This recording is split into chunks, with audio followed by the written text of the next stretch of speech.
Hi everyone, today I will be showing you how to graph linear inequalities in two variables. Remember, an inequality is just like an equation, but it would have one of these four symbols. And we have seen before how to solve linear inequalities if they only have one variable and graph them on the number line. Today I will show you how to solve linear inequalities that have two variables, an x and a y. It will be helpful to first watch a video I made on graphing lines, and I will include the link to that in the description. Let's go ahead and get started. The first example that I want to show you is y is greater than -4. Now, while this looks like a linear inequality in one variable, it actually is not. And the reason it is not is because to solve it, you will be provided with the coordinate plane that has both the x and the y axis.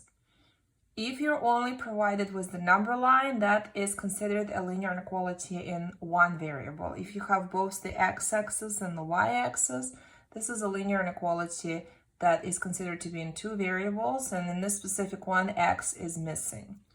To solve a linear inequality in two variables, you will first need to make it into an equation. Once you make it into an equation, you need to graph the line that has this equation. This is y equals -4.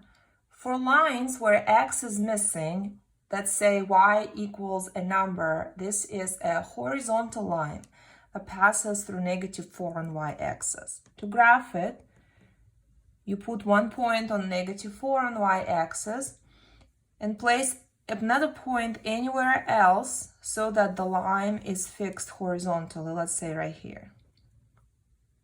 And then you connect the 2 points to create a line. Here is the line that we graphed, y equals -4, and it's a horizontal line that passes through -4 on y-axis. The next step, and the final step really, will be to shade one of the sides of this line. For the purposes of this problem, I will create two sides of this line so that it's visible what sides I'm talking about. So what we need to find out is which section, the pink section or the green section, is actually the solution to our inequality y is greater than -4. To check which section it is, we're going to pick a point from one of the two sections. It doesn't matter if you're picking a point from the pink section or from the green section. I'm going to go ahead and pick a point from the pink section, and I'm just going to say I'm picking this point right here.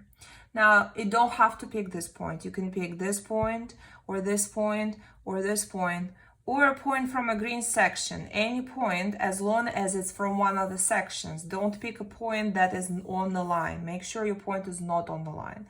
So I'm picking this point, and it has coordinates 0, 0, because it's the origin. In this coordinate pair, the first 0 is x and the second 0 is y. So what I will do is I will plug this 0 that I picked inside of your inequality for x, and this 0 that I picked inside of your inequality for y. Now, of course, we don't have an x, so I'm not going to be plugging in this 0, but we do have a y right here, so I'll replace this y in the inequality with this 0. So I'll get 0 is greater than -4. Is this true or is this false? Is 0 truly greater than -4?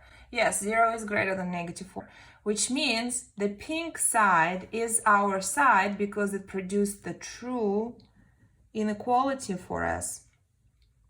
One more thing before I move on to the next example. This line that we graphed originally would need to be dashed, and I'm going to write it in words here. You need to make sure this line is dashed. And what determines if the line is dashed or if it's solid, mine looks solid, but it does need to be dashed, is the symbol of the inequality.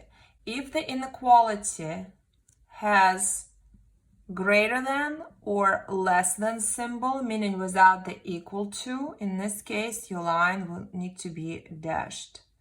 If the inequality has the equal to underneath, that means the line is left solid. Well, let's look at the next example. Y is less than negative 5x minus 3. This inequality actually has the x and the y inside of it, so we're going to follow the same step. The graph will look a little different. I'm going to first make it into an equation. Y equals negative 5x minus 3. This is the slope-intercept form of an equation of a line. Negative 3 here is your y-intercept. And negative 5 is your slope.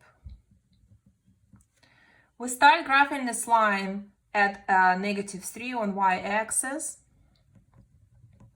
And from this point, I will travel 5 units down and 1 unit to the right. Because if your slope is not a fraction, you can always place it over 1. So 5 units down, 1 unit right. 1, 2, 3, 4, 5, and 1 unit to the right. So 5 down, 1 to the right. Okay. Once I connect my 2 points, that will be my line. Now, make sure that you determine if your line is dashed. Remember, this line was supposed to be dashed. I graphed it in pen, so I couldn't dash it. So will this line here, once I connect it, be dashed or solid? Determine this by looking at this inequality symbol. The inequality symbol is less than. If it's less than or greater than, without the equal to, the line is dashed. So I'm going to connect these 2 points with a dashed line. Here is the line, and this line splits your coordinate plane into 2 separate sides. One is to the left and one is to the right of your dashed lines. So which side is the true side? Remember, in the previous problem, the pink ended up being the true side. So green should not be dashed, only pink, because that was true. So I'm not going to do the color shading here. We're going to check if the left side or the right side is the actual side that we're dashing. So I'm going to pick a point on the right side. And I'm again going to pick a point 0, 0. It just seems the easiest one to pick. Remember, the first 0 is x and the second 0 is y. So what I will do is I will now replace this x with 0 and this y with 0 in the original inequality and see if this point, once placed into the inequality, produces a true inequality statement. So remember, y becomes a 0 and x becomes a 0. So I get 0 is less than negative 5 times 0 minus 3. Or 0 is less than, this is 0, minus 3 is negative 3. So 0 is less than negative 3. Is 0 truly less than negative 3? Well, no, 0 is greater than negative 3. So this is false. What it means is the side where the point was on, which in my case is this right side, produced the false inequality for me. So I need to shade the other side, not where my point was. So the left side.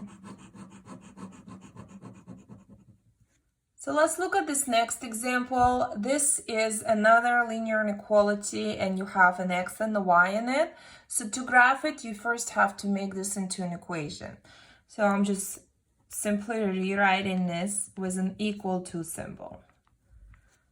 Okay, well, let's graph this line. What kind of equation is this? This is the standard form of an equation. So to graph it, you have 2 options. You can find intercepts by replacing x with 0 and then the y with 0, one at a time. That will find you where your line crosses x-axis and y-axis.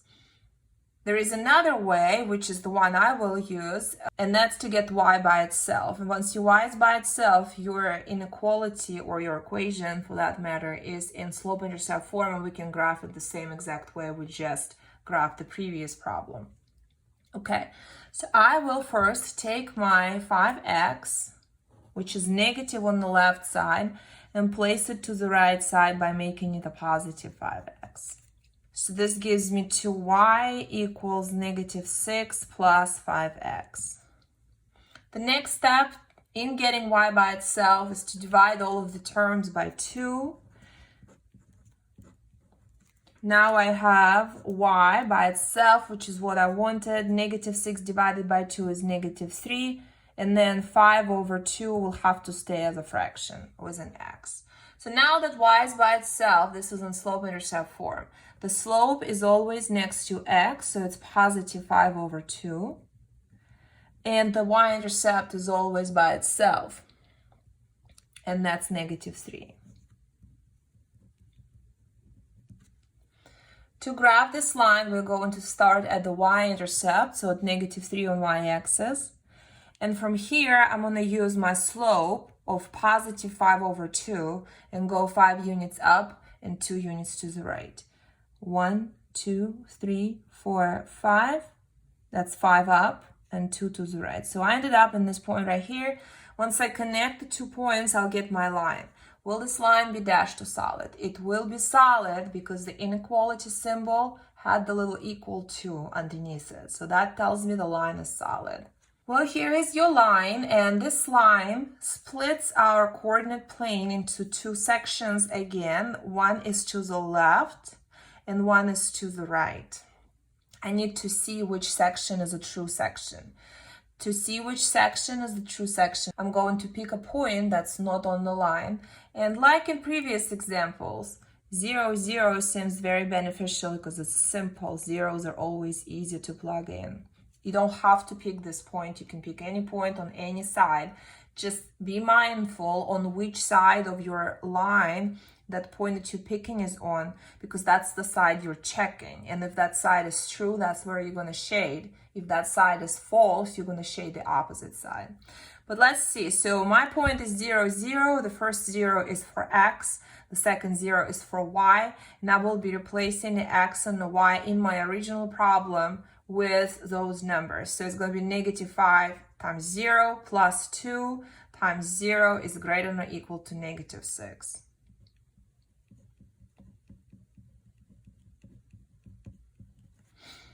So negative 5 times 0 is 0, 2 times 0 is 0, all of this is 0 is greater than or equal to negative 6. Is this true or is this false? Is 0 really greater than negative 6? Well, that's false, because 0 is not greater than a negative number. So the side where my point was, which is the left side, is a false side. So I'm going to shade the other side right here.